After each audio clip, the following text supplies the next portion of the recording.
दोस्तों, क्या आप जानते हैं कि डीजल इंजन का आविष्कार किसने किया था?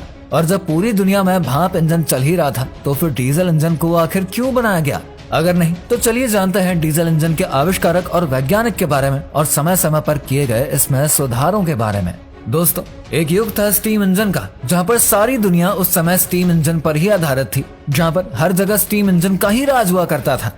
लेकिन स्टीम इंजन से जुड़ी थी एक बहुत ही बड़ी समस्या और वो थी इसकी कम एफिशिएंसी और कोयले की भारी खपत। एक स्टीम इंजन ट्रेन को चलाने के लिए हजारों किलो कोयले को जलाया जाता था, जिससे कि खर्चा और पोल्यूशन भी बहुत ज्यादा होता था। अब इंजीनियर को एक ऐसा इंजन चाहिए था जो कि कोयले को छोड़कर एक नए ईंधन पर काम कर सके।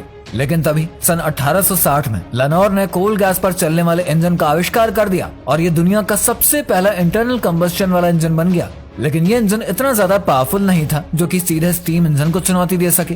तभी एंट्री होती है एक महान इंजीनियर की, जिसने 4 स्ट्रोक साइकिल को अपना लिया, और वो व्यक्ति थे निकोलस ऑटो, जिसके नाम पर ही ऑटो साइकिल का नाम पड़ा। और तब तक पेट्रोल की खोज हो चुकी थी और पेट्रोल इंजन भी बन चुका था जो कि 4 स्ट्रोक साइकिल पर काम करता था। तो चलिए अब जानते हैं कि 4 स्ट्रोक इंजन कैसे काम करता है। सबसे पहले स्ट्रोक में हवा और फ्यूल का मिश्रण सिलेंडर के अंदर जाता है, फिर दूसरी स्ट्रोक में उस मिश्रण को कंप्रेस किया जाता है और फिर उस कंप्रेसर मिक्सचर को एक स्पार्क की मदद से जलाया जाता है, जिससे कि हमें पावर स्ट्रोक मिलता है।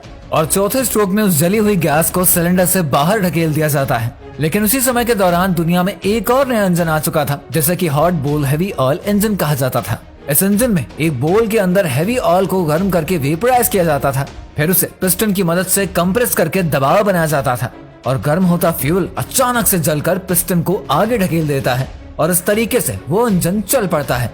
एक बार इंजन के चालू होने के बाद उस बोल को हमें गर्म नहीं करना पड़ता था, लेकिन अभी भी किसी इंजन के पास इतनी ताकत नहीं थी कि वो स्टीम इंजन की जगह ले पाए।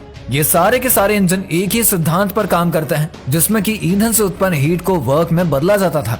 लेकिन हीट को वर्क में बदलने की क्षमता सभी इंजन की अलग अलग थी। स्टीम इंजन अपनी ऊर्जा का 6% ही काम में बदल पाते थे और हॉट बोल इंजन 10% तक, फिर गैस वाले 17% तक और पेट्रोल वाले मात्र 12% ही काम बदल पाते थे। और इन सभी चीजों को देखते हुए एक ऐसा वैज्ञानिक सामने आया जिसने पूरे के पूरे इतिहास को ही बदल डाला।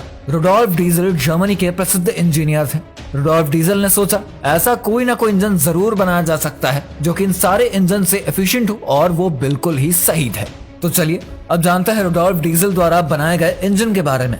दोस्तों, डीजल इंजन में पहले स्ट्रोक में साफ हवा सिलेंडर के अंदर जाती है, फिर दूसरे स्ट्रोक में इस हवा को कंप्रेस करके तापमान को इस स्तर पर लाया जाएगा जहां पर फ्यूल के आते ही वो तुरंत जल सके और फ्यूल के जलते ही वो हमें पावर स्ट्रोक देगा और फिर चौथे स्ट्रोक में जली हुई गैसेस बाहर निकल जाएंगी। और इस तरीके से तैयार हुआ रुडोल्फ का पहला डीजल इंजन। लेकिन इसके पहले प्रदर्शन में ही ये इंजन बुरी तरीके से फेल हो गया, जिसके कारणों का पता लगाने के बाद रुडोल्फ को ये पता चला कि सिलेंडर के अंदर इतना ज्यादा तापमान और प्रेशर के कारण फ्यूल पंप अच्छे से फ्यूल को स्प्रे नहीं कर पा रहा है। जिसके बाद उन्होंने एक एयर पंप को फ्यूल पंप से जोड़ दिया, जो कि हवा का प्रेशर बढ़ाकर फ्यूल को सिलेंडर में भेज सके। टायर पंप बिल्कुल एटमाइजर के सिद्धांत पर बनाया गया था। एटमाइजर बिल्कुल किसी परफ्यूम की बोतल जैसा काम करता है, जो कि हवा और लिक्विड को बराबर छोटे छोटे स्प्रे के रूप में फुहारे जैसा बाहर धकेल देता है। और इसे इंजन में लगाने के बाद आखिरकार 1894 में उसका इंजन सफल रहा और अब पूरी दुनिया वो सुनना चाहती थी जिसके लिए इसे बनाया गया था।